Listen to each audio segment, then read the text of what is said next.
I'm going to show you why you buy and hold from my own personal returns in my accounts. Okay, this is the Magnificent Seven, and most of them are down year to date with the exception of two. You can see the companies on the left. Let's talk about one right off the bat, Tesla, negative 29.5. Okay, that is the year-to-date return on Tesla right now, and it's been up for the last several days, right? So look at my account though, because I bought in 2010, even though it's down 29.5% year-to-date. Look at my total return. My Tesla is still plus 9,594% return, even though it's down 29.5% year-to-date. This is why you buy and hold, everybody. Okay, and when you're dollar cost averaging, you're young, a millennial, Gen Z, you have a timeline, you could put money in the market and leave it. And this is why you always hear me say, you should open up a brokerage account and a Roth IRA, and you buy the same positions in them. When you want to sell and take profits, you sell from your brokerage account because it's liquid, and use that money to do whatever you want. Down payment on a house, vacation, buy a car, buy groceries, gas, whatever it is. You just want to put it in your bank account, pay off debt, whatever. But you leave things in your Roth IRA so that they can grow. And even if it's the smallest amount of positions you have in your Roth IRA, you want to hold on to your positions for long term, because even when things are bad and you look at it right now in a short timeline, year to date 2025, and it's down 29.5, I'm still up 9,594%. Let's look at a couple other positions that we saw in that. Apple is the next one. Right here you could see it's down 21.1% year to date. Okay, so most people will be like, oh man, it's scary, things go down in value. And it's true, things go up and down in value. This is why you always have to be in the game. Now let's look at my return. Now my return on Apple, even though it's down, that I just showed you, okay, 21%, my total return, right there you can see the percentage, let me move my head, total gain and loss is 675% return. Even though it's down 21%, I am still up 676%. And if you look at Amazon, I'm up right now still, even though it's down year to date, 139%. My AMD purchase, which AMD is down also this year, is 601% total return. I bought these over 10 years ago. And by doing this, I don't pay attention to the ups and downs. And I am an experienced investor. And this is why you always hear buy and hold, buy and hold. And here's the greatest thing about these things. All of my returns in this account is a Roth IRA. And I have about 57 different individual stocks in my Roth IRA. So what I did is essentially I created my own mutual fund. By buying individual stocks, I'm creating my own mutual fund. That's what mutual fund companies do. They take all the people's money and then you give it to them and then they buy individual stocks. And so I created my own mutual fund in essence, and I have ups and downs, but I'm just showing the ones that are supposedly doing bad year to date and what the return is. And you can see Apple, that little D right there, they're declaring a dividend. And I have dividend reinvestment going back into my position. So whatever dividend I'm going to get, it's going to rebuy Apple stock. And this is how you can grow and grow and grow your accounts, even when things seem bad, as long as you're in the game. And millennials and Gen Zs, we have a lot of time to be in the game. You're going to start seeing these returns in your account.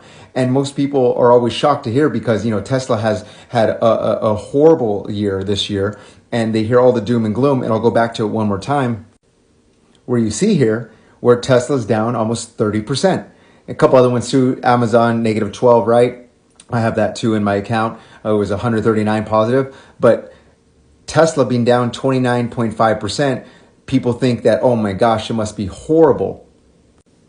And if you just bought and it's down, that doesn't mean you should sell. You know, again, this isn't advice, this is perspective, right? Because when you're millennials and Gen Zs, we have the timeline. The time horizon is our biggest ally. And on this, and I know it's like the fifth time I've said it, but it's down almost 30% year to date. And I am still up 9,594%. This is why putting money away for yourself in an account with dollar cost average is so important, because this is passive income. This is passive growth. I'm not doing anything for it. I just put money in the account, set it and forget it, and let it go. And remember, I also have Tesla in a brokerage account. So if I did want to sell, if I did make profits, like this example, I could sell from there and go and buy a watch, right? Go and buy a car, go and buy a down payment on a house, pay off debt, school debt, whatever it is, you could use your money. And I encourage everybody to start looking at this and saying, how am I missing out? Where could I be accumulating more assets? And in my experience, for me, it is the smartest thing in the world to do to buy and hold, reinvest your dividends into the positions you buy, and sit back. And when things go down and your dollar cost averaging, you're putting money in, it's just buying the dip, buying the dip, buying the dip. And you get to experience these growths. And so who knows where Tesla goes? But even if it lost half the value, again, it's down another 50%, in addition to the down 29% year to date. If it goes down another 50%, I'm still up 4,750%. Even if it loses half its value more, even if it loses 90% of its value, I am still up over 1,000% return. And I owe it all to the buy and hold.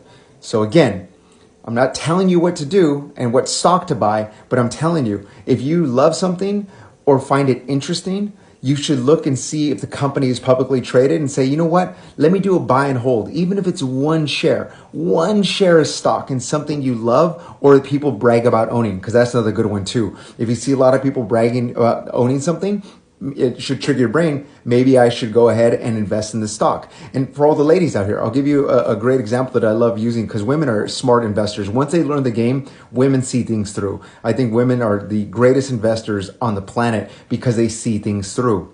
But Sephora, anytime you pass by Sephora, it's packed, right? And so in that example, you would say, well, who owns Sephora? And then you would find they're part of the LVMH group.